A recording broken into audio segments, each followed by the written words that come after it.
আসসালামু আলাইকুম। Crown cement সকালের খবরে আমন্ত্রণ জানাচ্ছি আমি মালিহা হুসাইন।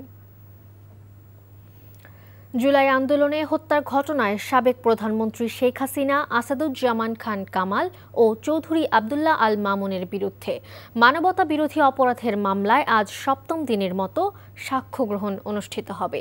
বিচারপতি গোলাম মর্তুজা মজুমদারের নেতৃত্বাধীন আন্তর্জাতিক অপরাধ ট্রাইব্যুনালে এই সাক্ষ্য গ্রহণ হবে। এর আগে শহীদ পরিবারের সদস্যরা সহ ১৬ জন এই মামলায় সাক্ষ্য দিয়েছেন। সাক্ষীরা আসামিদের সর্বোচ্চ শাস্তিও দাবি করেন। এর আগে গত ১০ জুলাই এই মামলায় অভিযোগ গঠন করে বিচার শুরুর নির্দেশ দেয় ট্রাইব্যুনাল। সে সময় নিজের দোষ স্বীকার করে রাজসাক্ষী হওয়ার আবেদন করেন সাবেক আইজিপি চৌধুরী আব্দুল্লাহ আল মামুন। স্বৈরাচার আওয়ামী লীগ সরকারের আমলে রাজনৈতিক প্রভাব খাটিয়ে ঋণের নামে বিভিন্ন ব্যাংক থেকে লোপাট করা হয়েছে হাজার হাজার কোটি টাকা। দৃশ্যমান খেলাপি ঋণ ও স্থগিতাদেশের আওতায় থাকা সব অর্থ মিলিয়ে চলতি বছরের জুন পর্যন্ত খেলাপি ঋণের পরিমাণ দাঁড়িয়েছে ৬,৯৩,৫৭৭ কোটি টাকা, যা ব্যাংক খাতের মোট ঋণের প্রায় ৩৯%। খেলাপি ঋণের লাগাম টানতে ঋণ প্রদানের স্বচ্ছতা ও জবাবদিহিতার তাগিদ ব্যাংকারদের। অন্যদিকে খেলাপি ঋণ বাড়তে থাকলে ব্যাংকের তারল্য ঘাটতি ও বিনিয়োগে স্থবিরতা সহ নানা শঙ্কার কথা বলছেন অর্থনীতিবিদরা। আরাফাত ইসলামের রিপোর্ট।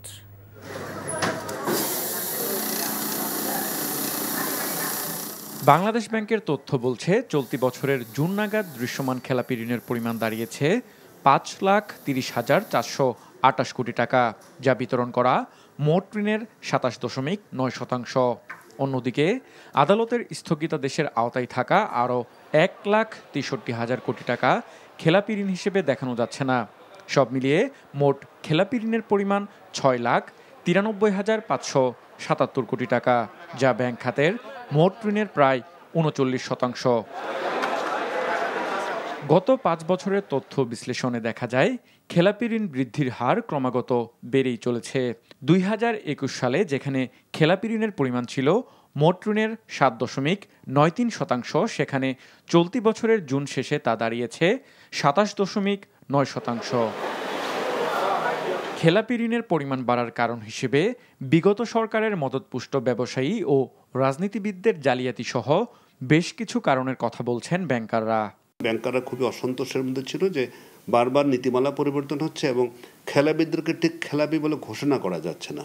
আবার অন্য সময় খেলাপি ঘোষণা করলেও তারা উচ্চ আদালতের একটা নিষেধাজ্ঞা নিয়ে এসে বলে আমাদেরকে খেলাপি করা যাবে না। এতে করে খেলাপিরা একদিকে পার পেয়েছে, খেলাপিরা তাদের পেশি শক্তি দেখাতে পেরেছে, ব্যাংকাররা নিজেদেরকে খুব অসহায় বোধ করেছে, কারণ খেলাপিরা বারবারে পুলিশের সাপোর্ট পাচ্ছিল সরকারের রাজনৈতিক সিদ্ধান্তের কারণে।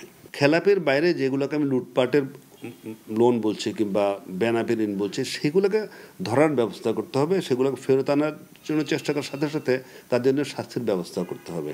তবে অর্থনীতিবিদরা বলছেন, দীর্ঘমেয়াদে খেলাপি ঋণের পরিমাণ বাড়তে থাকলে সংকটে পড়বে দেশের ব্যাংক খাত।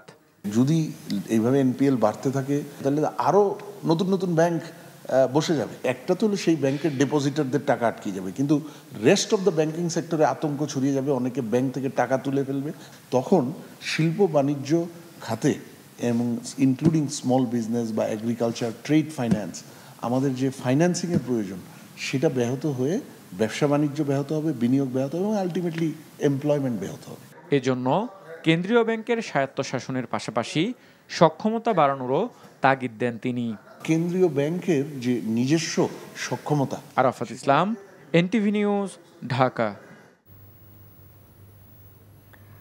ভোলা পৌরসভার রাস্তাগুলো খানাখন্দে ভরা, যে কারণে ঝুঁকি নিয়ে চলাচল করছে যানবাহন আর পথচারীরা। প্রায়ই ঘটছে দুর্ঘটনা।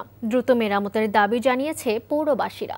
প্রশাসক বললেন, বাজেট পাওয়ার সাথে সাথে সংস্কার কাজ শুরু হবে।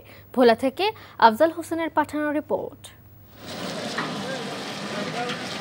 প্রথম শ্রেণীর পৌরসভার পদমর্যাদায় রয়েছে ভোলা সদর পৌরসভাটি। তবে রাস্তাঘাটের অবস্থা দেখে কারো বোঝার উপায় নেই এটি প্রথম শ্রেণীর পৌরসভা। জেলা প্রশাসক, পুলিশ সুপার, জেলা ও দায়রা জজ, চিফ জুডিশিয়াল ম্যাজিস্ট্রেট ও থানার মোড়সহ পৌর এলাকার অধিকাংশ রাস্তা চলাচলের অনুপযোগী। ড্রেনেজ ব্যবস্থা না থাকায় লিংক রোডগুলোতে সামান্য বৃষ্টিতেই জলাবদ্ধতা সৃষ্টি হয়। চরম ভোগান্তির শিকার পথচারীরা। দীর্ঘদিন যাবৎ আমাদের এই রাস্তাটা বৃষ্টি এবং বর্ষাতে ভেঙে বিভিন্ন রকম সমস্যা হচ্ছে, অ্যাক্সিডেন্ট হইতে। এই রাস্তাটা দিয়ে বড় বড় লরিগুলি চলে, ট্রাকগুলি চলে, চরপেশনমুখী যত বাস আছে সব বাসগুলি এই রাস্তা দিয়ে চলে। এই রাস্তাটা এরকমই পানি জমে যায়, আবার ধুলা বালি কি যে একটা অবস্থা। রাস্তাটা সংস্কার চাচ্ছি আমরা। পৌরবাসীর ভোগান্তির জন্য দুঃখ প্রকাশ করে পৌর প্রশাসক বলছেন, বাজেট পাওয়ার সাথে সাথেই কাজ শুরু হবে। একই সাথে পৌরসভার রাস্তার লিংক রোডে যাতে বড় যানবাহন প্রবেশ করতে না পারে সে ব্যবস্থাও দ্রুত নেওয়া হবে। এই কয়েকটা রাস্তার এই অর্থবছরে বরাদ্দ পাওয়া সাপেক্ষে আমরা সেগুলো কাজ শুরু করব। আমাদের যে ছোট রাস্তাগুলো আছে অর্থাৎ লিংক রোড যেগুলো আছে সেগুলোতে আড় দিয়ে অর্থাৎ বড় যানবাহন যেন ঢুকতে না পারে সেই প্রতিবন্ধকতা সৃষ্টি করার জন্য ইতিমধ্যে পৌরসভাকে এটা দায়িত্ব দেওয়া হয়েছে। দ্রুত রাস্তা সংস্কার করে যানবাহন ও সাধারণ মানুষের চলাচলের উপযোগী করার দাবি পৌরবাসীর। NTV news desk. সকালের খবর এইটুকুই। এই খবরের ভিডিও সহ আপডেট জানতে ভিজিট করুন এনটিভি অনলাইন www.ntvbd.com। এছাড়াও এনটিভির জনপ্রিয় সব অনুষ্ঠান ও খবরের আপডেট জানতে ভিজিট করুন আমাদের ইউটিউব ও ভেরিফাইড ফেসবুক পেজ। 12টায় মধ্যাহ্নের খবর দেখার আমন্ত্রণ রইল। ধন্যবাদ সবাইকে।